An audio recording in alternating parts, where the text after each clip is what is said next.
আসসালামু আলাইকুম রহমতুল্লাহি অবরকাতুহু। সম্মানিত দর্শক, ডক্টর মোহাম্মদ ইউনূস অতি সম্প্রতি একটি যুদ্ধ প্রস্তুতির কথা বলেছেন। স্বাধীন বাংলাদেশে এত স্পষ্টভাবে রাষ্ট্র ক্ষমতায় বসে কোনো রাষ্ট্রনায়ক বা সেনানায়ক এভাবে যুদ্ধ প্রস্তুতির কথা বলেননি। তার এই বক্তব্যটি ব্যক্তিগতভাবে আমার খুব পছন্দ হয়েছে এবং আমি মনে করি তার এই বক্তব্যটি যথার্থ, বাস্তবসম্মত এবং রাষ্ট্রনায়কোচিত। রাষ্ট্রের যে নায়ক তাকে আসলে এভাবেই কথা বলতে হয়। এখানে কোনো হাঙ্কি-পাঙ্কি চলে না। আমাদের দেশের যারা রাজনীতিবিদ বেশিরভাগই ভণ্ড। তারা মাইকে বলে এক কথা, ক্ষমতার সামনে গিয়ে বলে এক কথা, স্ত্রীর কাছে বলে এক কথা, আর টিআর বিখা দেখলে তাদের সমস্ত বিবেক বুদ্ধি নষ্ট হয়ে যায়। এরা যখন কারাগারে যায় তখন খুব কান্নাকাটি করে আল্লাহর কাছে। আবার কারাগার থেকে বের হয়ে যদি চেয়ার পেয়ে যায়, মুহূর্তের মধ্যে চোখে একটা কালো চশমা পরে এমন একটা ভাব দেখায় দুনিয়ার কোনো মানুষকে সে চেনে না। আর সে যে একসময় কারাগারে গিয়ে কান্নাকাটি করেছে এই কথা যেন আশেপাশের লোকজন বুঝতে না পারে, এই জন্য সে চোখ ঢেকে রাখে। এতটা নির্বোধ।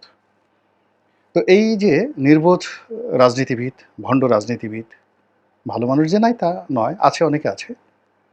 তো তার মধ্যে ডক্টর মোহাম্মদ ইউনূসের এই যে বক্তব্যটি, এটি প্রশংসা না করে কোনো উপায় নেই। দেবালয়ে যখন আগুন লাগে তখন জনপদ অক্ষত থাকে না। ২ নম্বর হলো, যদি বাঁচতে হয় বীরের মতো বাঁচতে হবে এবং যদি বাঁচতে হয় বাপের বেটার মতো বাঁচতে হবে। প্রকৃতিতে লক্ষ্য করুন, একটি পিঁপড়া সে যখন দেখে তার আর বাঁচার আশা নেই, সে কিন্তু আপনাকে একটা মরণ কামড় দেবেই। সে মরে যাবে কিন্তু মরার আগে একটা কামড় দেবে। এরপর আপনি একটা গরু বা একটা ছাগল, ও যখন দেখে যে আর বাঁচার কোনো জায়গা নাই, ও তখন সঙ্গে সঙ্গে কিন্তু আঘাত করে। এটা প্রকৃতির একটা নিয়ম। আর মৌমাছির মতো উন্নত প্রজাতির যে সকল পতঙ্গ রয়েছে, এরা এতটা শক্তিশালী, এরা প্রতিশোধ পরায়ণ, ঐক্যবদ্ধ এবং তাদেরকে যারা আক্রমণ করে তাদের, যাকে বলা হয় হৃদয়ের বাইরে গিয়ে জীবন দিয়ে তারা সবাই সম্মিলিতভাবে সেটা প্রতিরোধ করে। প্রকৃতির মধ্যে মৌমাছি। একই আপনি কাকের মধ্যে দেখতে পাবেন, তারা কখনো ছাড় দেয় না।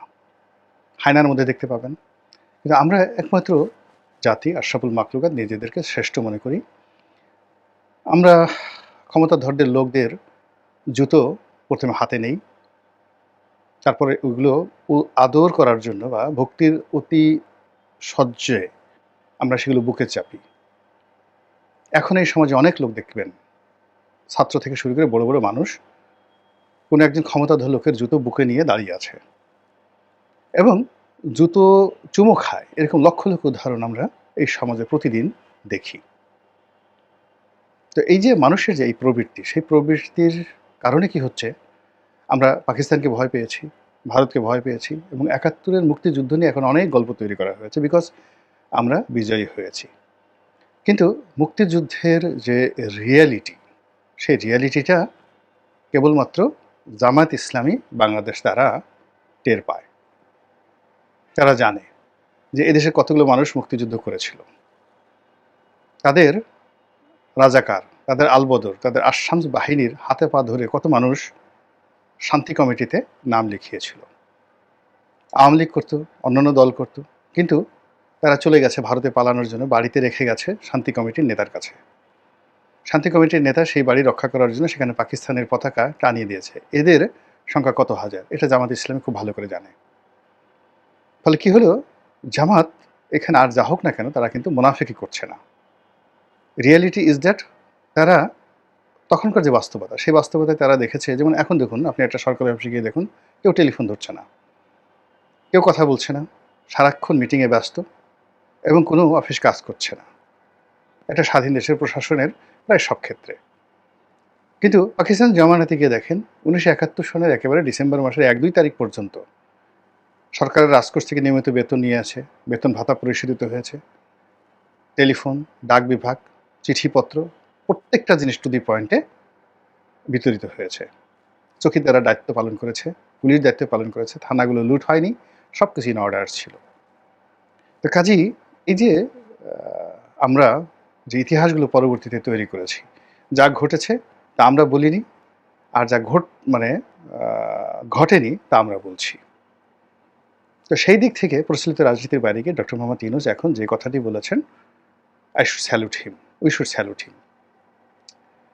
সামরিক শক্তিতে আমরা কিছু না, পাকিস্তানের সঙ্গে আমরা কিছু না, ভারতের সঙ্গে আমরা কিছু না, কিন্তু 18 কোটি মানুষের যে সেনাবাহিনী রয়েছে আমাদের এখন, এটা হিউজ।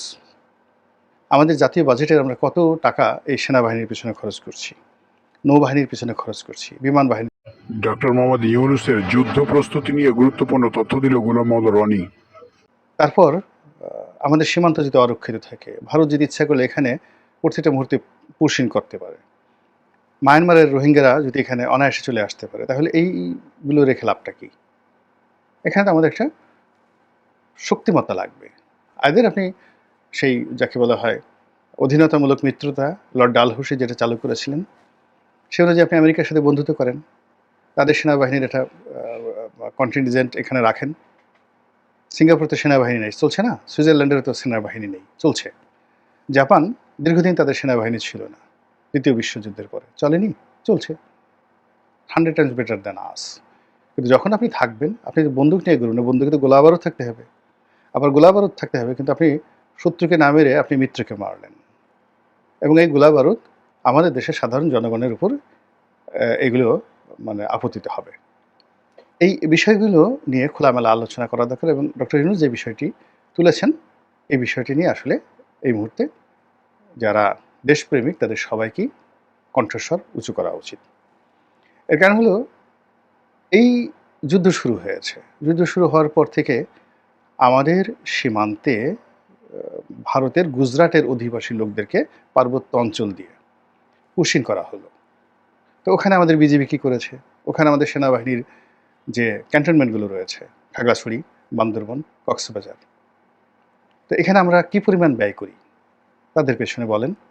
কেন এই মানে এই 150-200 লোক যদি ঢোকাতে না পারে, তাহলে পুরো চট্টগ্রাম রিজিয়নে সেখানে আমাদের কত ডিভিশন সৈন্য রয়েছে, কতজন মেজর জেনারেল রয়েছে, তাদের ট্রেনিংয়ের জন্য পোশাক বাবদ, অস্ত্র বাবদ, গাড়ি বাবদ আমরা কত টাকা খরচ করছি? এই 123 জন লোক আমরা বন্ধ করতে পারছি না।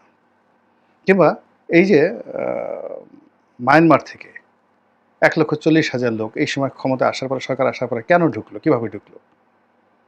আমাদের সীমান্তে যারা দায়িত্বে নিয়োজিত তারা এই 1.5 লাখ লোক ঢুকালো। এখন এই 1.5 লাখ লোক যদি বলা হয় এরা ক্যান্টনমেন্টের মধ্যে থাকবে, এরা বিজিবির কোয়ার্টারের মধ্যে থাকবে, এবং এদের পিছনে যত খরচ যায়, ওখানে যত মানে স্টাফ রয়েছে তাদের বেতন ভাতা বাদ দিয়ে এদেরকে খাওয়াতে হবে।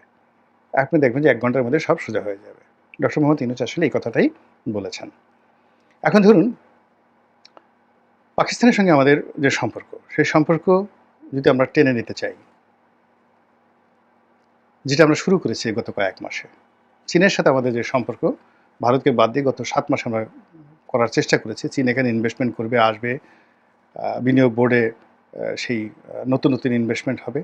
তো এইগুলো করার জন্য আমাদের তো একটা স্ট্রেংথ থাকতে হবে। সেই স্ট্রেংথ যদি ভারত একটা ধমক দিল, আর আমরা চীনকে বাপমা তুলে গালাগালি শুরু করলাম, পাকিস্তানকে বাপমা তুলে গালাগালি শুরু করলাম, এটা ঠিক হবে না।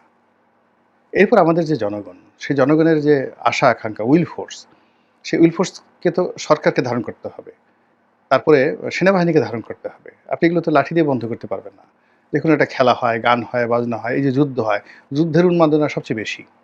যে কোনো গানের চাইতে খেলাধুলার চাইতে উন্মাদনা বেশি। এখানে ওয়েস্ট ইন্ডিজ ইংল্যান্ডের খেলা হলে আমরা পাগল হয়ে যাই, অস্ট্রেলিয়ার সঙ্গে ইংল্যান্ডের টিমের খেলা হলে আমরা পাগল হয়ে যাই, ভারত পাকিস্তানের ক্রিকেট টিমের খেলা হলে আমরা পাগল হয়ে যাই, বাংলাদেশের সঙ্গে যদি শ্রীলঙ্কার খেলা হয়, বা বাংলাদেশের সঙ্গে যদি ভারতের কোনো ম্যাচ হয়, সেটা T20 বলেন কিংবা ওয়ানডে বলেন, আমরা পাগল হয়ে যাই। তো এই যে যত পাগল, সেটা প্রেমের জন্য আপনি পাগল হন, টাকার জন্য পাগল হন, যেটাকে উন্মাদনা বলা হয়। মানুষ তার স্বার্থের জন্য যে পাগল হয়, এর চেয়ে কোটি কোটি গুণ মানুষ পাগল হয় যুদ্ধ করার জন্য এবং যুদ্ধ থেকে বাঁচার জন্য। আবার বলছি, যুদ্ধ করার জন্য এবং যুদ্ধ থেকে বাঁচার জন্য। যুদ্ধের সময় যে উন্মাদনা তৈরি হয়, যে নিষ্ঠুরতা তৈরি হয়, যে ভয় আতঙ্ক তৈরি হয়, যে লোভ এবং লালসা তৈরি হয়, এটা কখনো আর হয় না। একটা পরিবার, আপনি চিন্তা করুন যে একটা পরিবারে একটা সৈনিক ঢুকলো, সবাইকে ঘাটে ঘাট করে মেরে ফেললো, ওই পরিবারের সব কিছু লুট করলো, কোনায় দেখা গেল একটা কিশোরী মেয়ে আছে, 15-20 জন সৈন্য মিলে সে পালাক্রমে তাকে ধর্ষণ করল। হাজার হাজার বছর ধরে এটা চলে আসছে এবং এখন এটা চলছে। আগামীতে যদি বাংলাদেশে এরকম একটা যুদ্ধের মধ্যে ঘটনা ঘটে, ৭১-এ ২ লক্ষ মা বোন ধর্ষিত হয়েছে, এখন কত হবে? ২ কোটি মা বোন ধর্ষিত হবে। তখন আপনি কি বসে থাকবেন, আঙুল চুষবেন? এই কথাটি ডক্টর মোহাম্মদ ইউনূস বলেছেন। এবং সেটার জন্য এই যে পাশের বাড়িতে যুদ্ধ হচ্ছে, তো এটা একটা বোমা আমাদের দিকে আসবে না। পাশের বাড়িতে মানে কি? মায়ানমারে যুদ্ধ হচ্ছে, পাকিস্তানে যুদ্ধ হচ্ছে, ভারতে যুদ্ধ হচ্ছে। তা আমরা এখানে বসে বসে কি করব? আমরা বসে বসে ইয়ানফসি ইয়ানফসি রব্বি জিদনি ইলমা, আল্লাহ আমাদেরকে আরও জ্ঞান দান করো। তারপরে রব্বি ইশরাহ লি সদরি ওয়া ইয়াসসির লি আমরি ওয়াহলুল উকদাতাম মিন লিসানি ইয়াফকাহু কওলি। হে আল্লাহ, আমাদের জিহ্বার জড়তা দূর করো, আমাদের বুককে প্রশস্ত করো। আমরা এগুলো দোয়া দরুদ পড়ব? কিংবা লা ইলাহা ইল্লাল্লাহ, বাইম মাস তুই চলে যা, বাইম মাসের গল্প বলবো? Not like that. এখানে আমাদেরকে ওই যে পরিবেশ পরিস্থিতি, সেই পরিবেশ পরিস্থিতিতে যার যা কিছু আছে তা নিয়ে লড়াই এবং সংগ্রামের জন্য প্রস্তুত হতে হবে। যদি বিরূপ পরিস্থিতি আসে, লড়াই করতে পারবো। আর বিরূপ পরিস্থিতি যদি না আসে, তাহলে ওই যে প্রস্তুতি, এই প্রস্তুতি আমাদের ব্যক্তিগত জীবনে লাগবে, রাষ্ট্রীয় জীবনে লাগবে এবং জীবনটা একটা শৃঙ্খলাবদ্ধ হয়ে যাবে।